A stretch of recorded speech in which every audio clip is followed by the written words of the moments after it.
Olá, estamos de volta com mais uma videoaula da disciplina Introdução aos Estudos da Comunicação. E nós estamos tomando como base essa videoaula o livro do John Thompson, Mídia e Modernidade, no seu capítulo exatamente A Transformação da Visibilidade. É um texto bastante interessante, porém, como nós já fizemos a advertência em sala de aula, né, uma orientação de que precisamos analisar os temas de Thompson nesse livro, considerando os aspectos assim evolutivos da própria mídia e da própria comunicação. Thompson está escrevendo em 1996, então ele tem uma perspectiva ainda pré-redes sociais digitais, né? Atualmente ele já está fazendo algumas aulas e palestras, atualizando o livro dele, as ideias dele, mas seria interessante na leitura também considerar que ele ainda está falando de mídia do ponto de vista tradicional. Tá? Então, feito esse aviso, vamos lá. Bom, a nossa agenda tendo como base John Thompson, nós vamos discutir um pouco a visibilidade na vida contemporânea e colocando aí como ingrediente fundamental a importância da mídia, né, no controle, no estabelecimento de novas formas de visibilidade social. Vamos entender também que a mídia tem papel importantíssimo nesse processo todo. Bom, de um modo geral, Thompson começa a descrever um pouco essa questão da visibilidade, tendo como referência a passagem, né, vamos dizer assim, de um período em que essa visibilidade social, basicamente, ela era marcada pelas interações face a face, né? As inter-relações pessoais de comunicação, não havia meios de comunicação de massa. Então, esse período, a visibilidade, basicamente, se restringia a essas relações, a esse tipo de relações. Quando muito você tinha em alguma aldeia, alguma vila, algum lugarejo, na antiguidade, pessoas que chegavam de fora e nas praças traziam as novidades, né? Seriam quase que passadas em forma de fofoca, ou havia os comunicados reais, ou as chamadas folhas de aviso que eram pregadas nas praças. Essa era a forma de trazer, por exemplo, visibilidade do governo, né, do público, para a vida das pessoas comum, a vida das pessoas ordinárias. Aqui também tem uma foto ilustrando isso, né, uma foto mais recente, mas ilustra que o lugar da visibilidade é o lugar das grandes reuniões, de eventos, né, nos lugarejos, no alcance da vista das pessoas. E é claro que com a imprensa, com a invenção de Gutenberg, esta visibilidade foi aos poucos, ao longo dos séculos, ganhando, vamos dizer assim, uma notoriedade, ganhando um espaço diferenciado na vida das pessoas. E é sobre isso que Thompson vai discutindo aqui com o passar do tempo. E ele coloca, então, essa questão do público e do privado dentro dessa, vamos dizer assim, dessa perspectiva evolutiva da comunicação. A partir do século XVI em diante, público passa a significar atividade ou autoridade relativa ao Estado, ou dele derivada. A ideia de público do século XVI para cá, né, principalmente com as intervenções dos escritos, né, de Hegel e outros autores, começam a demarcar um pouco mais essa questão do que seria público, do que seria privado, porque é justamente dentro desse tipo de diferenciação, ao longo dos séculos, que nós podemos entender o que significa visibilidade social ou visibilidade mediática. E o privado se referia às atividades que não são públicas, né, ou que estão excluídas no âmbito daquilo que é público. Mais adiante, nós temos então, de acordo com Thompson, à medida que há o desenvolvimento dos meios de comunicação de massa, através da imprensa e depois de outros meios eletrônicos, nós temos esses públicos agora sem lugares específicos, né?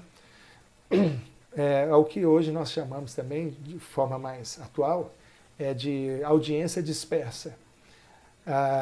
A ideia básica aqui é de que, através dos meios de comunicação, aquelas interações face a face, né, ou interações em eventos públicos ou de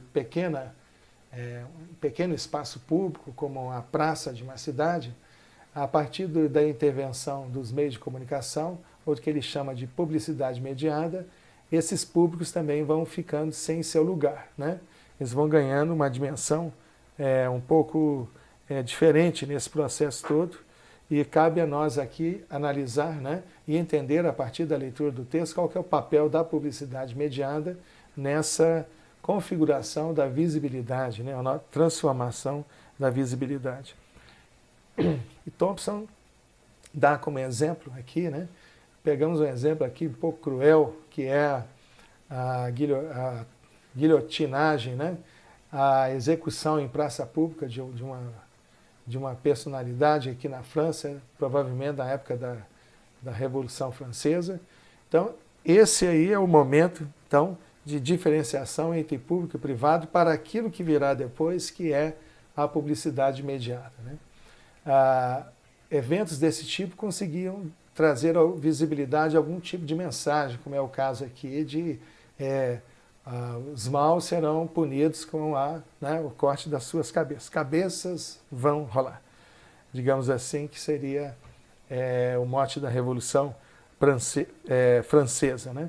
Então, esses públicos, à medida em que avança a comunicação de massas e que a visibilidade dos eventos sociais, das figuras públicas e também da própria cultura vão se mobilizando para um outro espaço, que é o espaço da mídia, esses públicos também, que antes tinham um assentamento claro em praças, em locais, para discutir face a face as suas questões, né, quando era possível isso, ou então assistir uma execução pública também. E nós temos aí nessa evolução uma mudança drástica, né, nos modos de relacionamento entre público e privado. Até hoje o presidente Trump ainda utiliza o Twitter em detrimento dos outros meios de comunicação, porque ele quer ele quer voltar lá para a praça, né, do vilarejo, ele quer falar direto, né, pelo menos assim é o que ele pensa, com o seu eleitor, com o público, né, ele quer dialogar sem mediação. Então ele usa muito o Twitter. É um fenômeno interessante que eu acho que a gente poderia depois estudar, né, fazer algum tipo de artigo científico sobre isso, mostrando como que o Twitter visa superar essa relação, né, de público sem lugares, né, e aí deu certo na eleição do Trump, acho que parece que funcionou bem, tanto é que ele ainda mantém esse sistema aí. No caso da mensagem em inglês, bastante ofensiva, né, dentro da personalidade do Trump, né, a Ariana Huff, sei lá quem que é, se vocês souberem, depois me falem, ela não tem atração nenhuma, nem de dentro nem de fora, né? Nem por dentro nem por fora. Eu entendo perfeitamente porque que seu ex-marido a trocou por um outro homem. Ele fez uma boa decisão. Então, são novas formas de visibilidade e a gente tem que aguentar esse tipo de postagem horrível, mas isso mostra também um pouco do que os políticos andam raciocinando a respeito da publicidade e também do que as pessoas, os eleitores, pensam a respeito disso. Mais próximos a nós aqui, nós temos uma série de personalidades, de políticos, de candidatos, jogadores de futebol, loucos, malucos, né, como esse aqui, que usam diariamente, né, através de seus agentes, usando inclusive marqueteiros, relações públicas, jornalistas, publicitários, para que eles possam estar sempre visíveis, né, para a população. É o que nós podemos considerar aí, né, também o uso ou a administração da publicidade mediada. Veja bem como esse maluco aqui, que é o presidente da Coreia do Norte, ele procura ter notoriedade através de ameaças como essa de guerra nuclear contra os Estados Unidos. E aqui nós temos duas personalidades muito visíveis na atualidade do Brasil. Uma é o presidente Lula, que está aí às voltas com problemas na Lava Jato, e aqui o Jair Bolsonaro, candidato a ditador, né, do Brasil. Essa é a minha opinião, né, gente? Fazer o quê? Se você vota nele, pode votar, não tem problema. É que ele leva jeito de ditador, leva. Mais uma coisa eu queria chamar a atenção, né? Quanto maior a visibilidade de poucos, né, nessa era da publicidade mediatizada ou publicidade mediada, também nós temos o aumento no número crescente dos invisíveis sociais. São aqueles que estão à margem da sociedade, que nós passamos por eles todos os dias e não os enxergamos. Eles se misturam ao cenário urbano, ao cenário rural, são sem voz, sem vez, sem salário, sem plano de saúde, sem aposentadoria. São os verdadeiros invisíveis sociais, vivem à margem do sistema social. Então, a invisibilidade deles mostra a vergonha, né, e o fracasso social em geral. E também o cidadão comum, né, não precisa ser só aquelas pessoas que estão em condição grave de fragilidade social, mas o próprio cidadão comum, não tem nada a ver com o que os políticos andam fazendo, e também os artistas, eles seguem a vida, né, sem muita visibilidade, a não ser quando pensam que tem essa visibilidade toda através das redes sociais e exageram nos posts, né, e usam as redes sociais para ter algum tipo de visibilidade.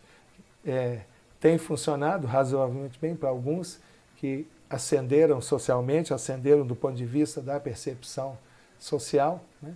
Mas para o cidadão comum, eu, você, em geral, nem mesmo as redes sociais dão tanta visibilidade assim.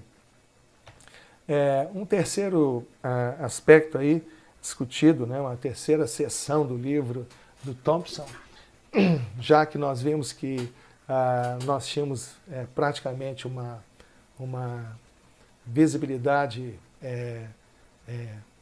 ou uma invisibilidade geral social no período pré-mídia, em que as pessoas interagiam umas com as outras apenas face a face, né? Não havia meios de comunicação de massa, passando para um tipo de ascensão dos meios de comunicação, gerando o quê?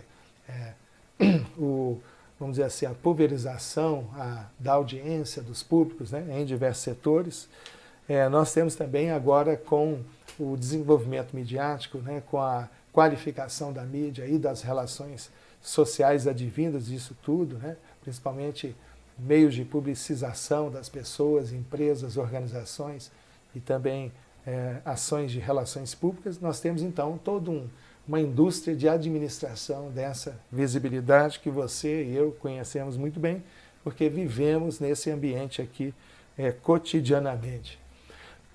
Então nós temos aqui, por exemplo, grupos que pesquisam as intenções, opiniões das pessoas, fazem relatórios, procuram encontrar a melhor forma de que empresas, pessoas, jogadores de futebol, personalidades, né, marcas se posicionem melhor diante de um cenário de pulverização das audiências, né? Nós temos aqui a ascensão de grandes institutos, no caso do Brasil aqui o IBOP, o Datafolha, nos Estados Unidos o Instituto Gallup e outros também, né, que lá funcionam, né? E também os marqueteiros são preciosos para os nossos políticos e empresas. No caso desses dois aqui, estão em cana justamente porque estão metidos em confusão, mais uma vez aqui na Operação Lava Jato. E por falar em Operação Lava Jato e Thompson e tudo mais, vocês devem ter percebido quanto que essa operação, através das delações, deu visibilidade a tudo aquilo que estava debaixo do tapete, né? Isso também é interessante a gente considerar aqui. Bom, de toda forma, por mais que se tente administrar a publicidade, nós chegamos aqui a última tratativa do livro de Thompson, chamada exatamente de Os Limites do Controle. gafes, escândalos e outras fontes de problemas. É quando essa administração da visibilidade em geral sai do controle, é óbvio, porque nós estamos lidando aqui com pessoas, né? E as pessoas nem sempre são facilmente controláveis. Se você acha que as pessoas são facilmente controláveis, tente ser o agente, ou então relações públicas de um cantor de rock ou de funk desses famosos que nós temos mundo afora aí. O que você mais vai fazer é controlar escândalo e gafes e problemas, né? Então, é notório que o tamanho da visibilidade que se dá às personalidades, sejam políticas, sejam governos, sejam jogadores de futebol, atores, atrizes, gente de Hollywood, do cinema, da novela, né? Todo esse pessoal tem que gerenciar muitas vezes crises, né, de identidade, crises por causa de algum gafe cometido, por causa de relações mal paradas, né, separações escandalosas, roubos, etc. Tem uma lista imensa de coisas que podem ser controladas aí. Vocês querem ver um exemplo aí de um personagem assim? Olha só, é o nosso amigo aqui mesmo, né, o Eduardo Cunha. Que antes era um todo-poderoso lá no Congresso e tudo, e inclusive no blog aqui do Luiz Miller, olha como é que as análises científicas da mídia mudam rapidamente, né? Então ele estava reclamando, fulano é protegido pela mídia, quem vai prender o cara? Bom, o cara está preso lá em Curitiba, né? Não sei se vai ficar muito tempo, mas está preso. Então, está preso por quê? Porque tem visibilidade, né? Ele ganhou visibilidade na Operação Lava Jato. Aliás, só estaria preso com essa visibilidade negativa toda se não tivesse havido a operação. E nós temos também aí no cotidiano, aquilo que nós falamos, casais chiques e famosos que se separam e que ganham visibilidade, né? Aqui uma sequência de fotos que algum paparazzi tirou da Paris Hilton num pega-pega aqui dentro de uma boate. Ou seja, tem gente para ler isso, tem gente que se interessa por esse tipo de coisa, tem gente que quer saber por que o Brad Pitt divorciou da Angelina Jolie, já que eles eram um casal modelo, né? Nós temos aqui também um caso escandalosíssimo, né, no âmbito da monarquia britânica, né, que é o príncipe Charles e a Camilla Parker, né, e tal. Então os tabloides como o Globo aqui está sempre de olho, né, e de olho em outras personalidades também. Então há um excesso de cobertura, né, em tempo real, à medida que a tecnologia aumenta, de enfoque, cobertura, luzes, câmera, ação em cima dessas personalidades que geram sensacionalismo e geram também, principalmente, fofoca, né, amenidades entre as pessoas.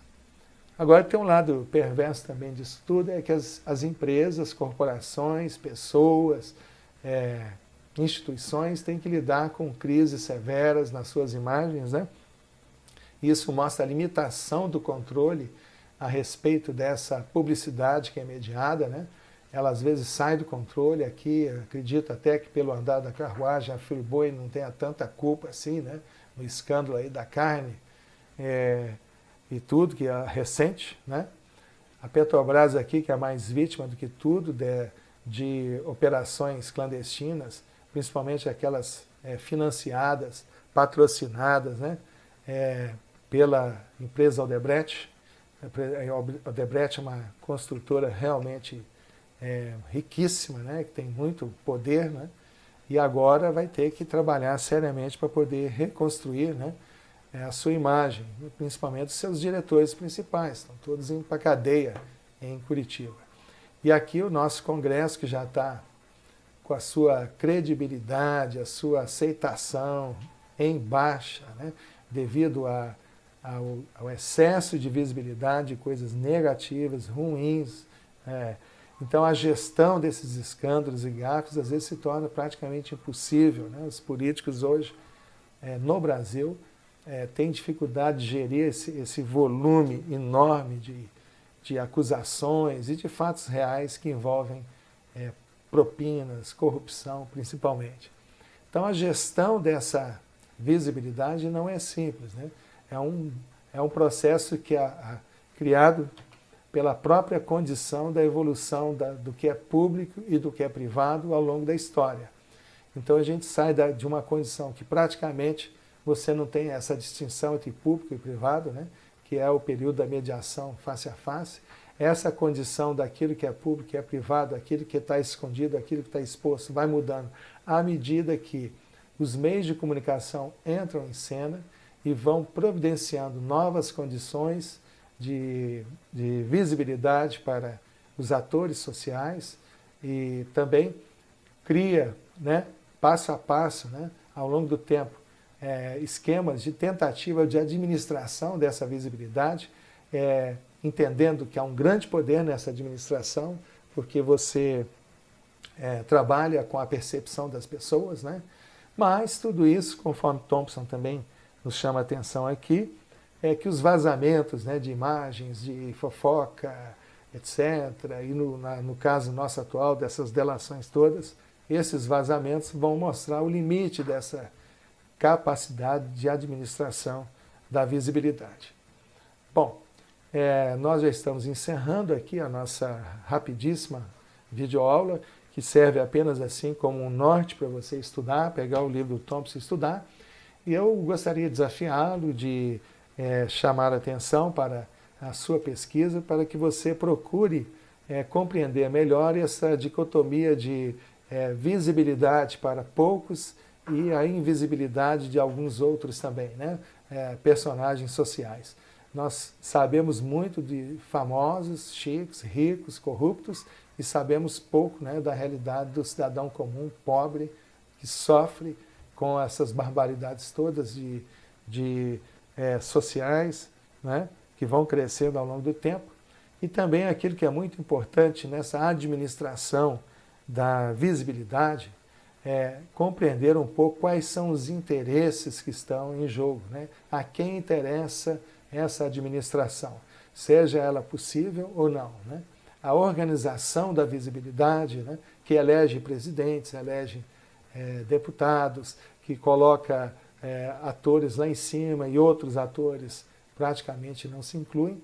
E isso, mais tarde, essa questão da visibilidade, né, trabalhada por Thompson, pode nos ajudar a entender outras teorias da comunicação, como, por exemplo, a teoria do Agenda Setting, né, que é muito baseada na hierarquia de informações, ou seja, na administração da visibilidade em geral. Tá? Espero que você tenha gostado aqui da nossa rápida discussão desse aperitivo do livro do Thompson. Nos vemos na próxima aula. Um grande abraço para você e até mais. Oi, gente, tudo bem? No vídeo de hoje, como vocês já puderam ler aqui embaixo, eu vou dar algumas dicas de como ser uma blogueira profissional. Eu sei que eu não sou tão famosa ainda, porém, hoje eu consigo viver do YouTube, consigo viver de blog e YouTube, então eu vim dar algumas dicas que eu aprendi ao longo desses anos que eu estou nesse ramo, algumas diquinhas básicas que todo mundo que quer viver disso precisa saber. I heard a really great joke this weekend. It left me in stitches. Yes, Grace took a tumble this weekend. I tripped over my neighbor's dog and fell down some stairs. And now I have 4 stitches above my eye. Yay! If you haven't been able to figure out, I am not a very functional person when it comes to coordination or balance or what you're not supposed to do around animals. Come and move that in my direction. Weber Produções. Such a blessing, yeah. Turn every situation into heaven, yeah.